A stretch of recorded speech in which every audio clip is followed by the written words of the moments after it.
If all your cartoon heads end up looking kind of the same, too round, too safe, or just meh, you're not alone. That's the trap most beginners fall into, myself included, of course. And it's because early on you simply don't yet know the full range of what you can change, so you default to the safest shapes every time, meaning drawing head shapes that technically work but don't carry much personality. But in this episode, we'll fix that with applying some different techniques so you can see what makes your characters instantly more fun and appealing. And by the end, you'll discover 3 fun and effective ways to break out of the same face zone and design head shapes that actually stand out. So here's the thing. When you're starting out, it's not always obvious why some head shapes catch your eye and what you can do to make your own heads stand out. So instead of jumping straight into drawing from scratch, I first show you a few finished examples. Don't worry, we are not just copying here. We'll take these heads apart, figure out how they were built, and then build our own versions from the same idea. So you will learn both how to study a shape and how to twist it into something totally yours. So here are our sample head shapes, and if you saw how I drew them, you noticed that I used different techniques. I experimented with 3 ways to draw head shapes, and each one can be used to build something interesting. So what you can notice here is that these head shapes have exaggerated parts, beside this one's facial features, of course, so like the forehead, the jawline, or even both. So the secret behind every interesting head shape is finding contrast between those 2 main parts, the top of the head, which we call cranium, and the facial area, actually the jawlines, and exaggerating them in fun, unexpected ways. Now, with this in mind, you can build any kind of head shape you want. The possibilities are endless once you start playing with those 2 main parts, no matter which technique you choose. So let's do that. We're gonna look at 3 techniques, basically 3 different starting points you can use to build a cartoon head shape. And I came up with these names after noticing those patterns. So the first technique is what I call simple shape head or basic shape head, because you can draw or describe the shape of the head with just one of the basic geometric shapes like a circle, triangle, rectangle, something like that. And these head shapes are simple, clean, and pretty generic. And after you define the whole head shape, you can place the facial features, detailing them properly, but now I don't want to do that, just indicate them because facial features will have their own episodes. But let's say you have done everything. And this is what I told you before, where many beginners stop, not realizing how many possibilities they are leaving out by not finishing their drawing. And what I mean is that you need to tweak it more and add more details to transform it into a cartoon head that really stands out. But if you don't do that because it looks finished at first, because you've got the head shape, the facial features, okay, you can still draw them interesting, but the head shape itself hasn't been pushed or exaggerated or made interesting, then it can feel unfinished, a bit flat and not very exciting. So you can still bring something cool out of it as well, of course. It just takes a bit more effort. So most people don't see the potential at this stage and stop drawing. And that's why it can make a real breakthrough. I struggled with this stage a lot too, but then I found out what I can do, what I can tweak, exaggerate on a cartoon head shape and make it more fun. And that's what I'm trying to explain to you now as well. And I covered this in the last episode too. Link in the description if you haven't seen yet. So that you've got the top of the head, the cranium, which you can push in any direction, like this, for example. And then you've got the jaw, which you can exaggerate in all kinds of ways too, like this.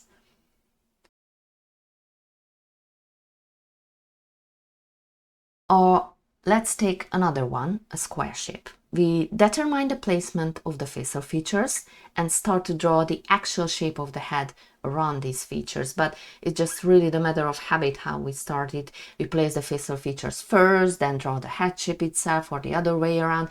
The point is that we don't stop at this stage, but start adding details to the base head shape while making sure we stay close to the original simple form we choose for the character. We can also deviate from it as well, of course.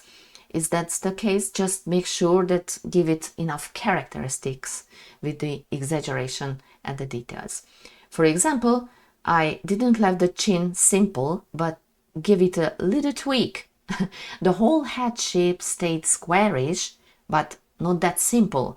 It's a bit more interesting now with these little details. It requires a bit more knowledge about the structure of the head, so we know what we can adjust. So it's really about what's under the surface, how the skeleton looks, which I showed you earlier too. Not just that though, because sometimes we need to think about the extra parts on top of the skeleton, and those can soften sharp angles or create different lines, overlap, or create new little bends and bumps. But the real question is that, did we plan this simple chin for our character, or we are aiming for something different, something more stylized? Because in cartoon land, we have so much freedom to tweak things however we want. So just let your imagination go and start experimenting with the shapes and lines more bravely. That's where we'll start to notice real progress in our drawings. The second one, which I called the head shape built from multiple shapes, I know not the fanciest name, but at least descriptive, so is exactly what it sounds like.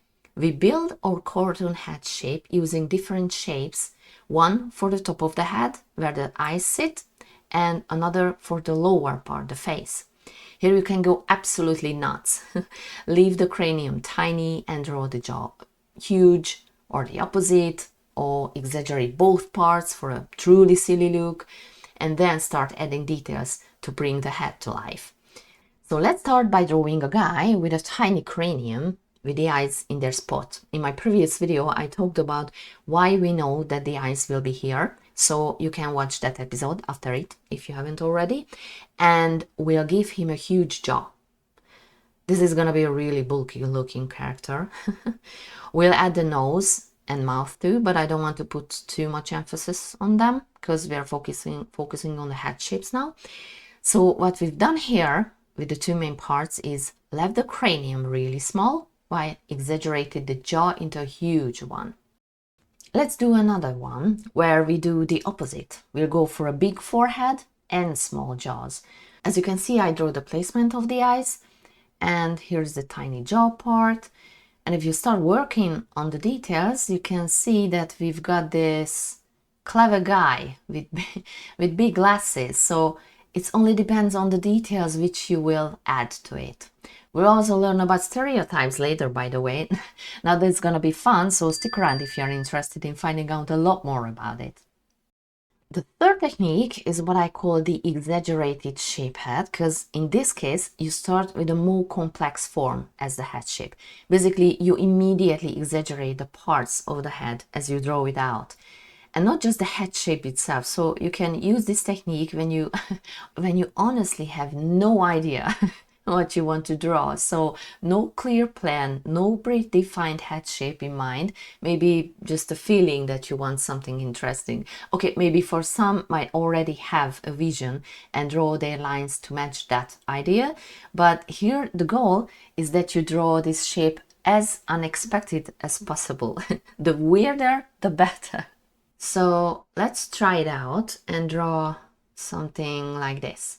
Really normal for an amoeba, but not for a head, but we'll try to turn it into one. So let's see what we have here. Totally different technique.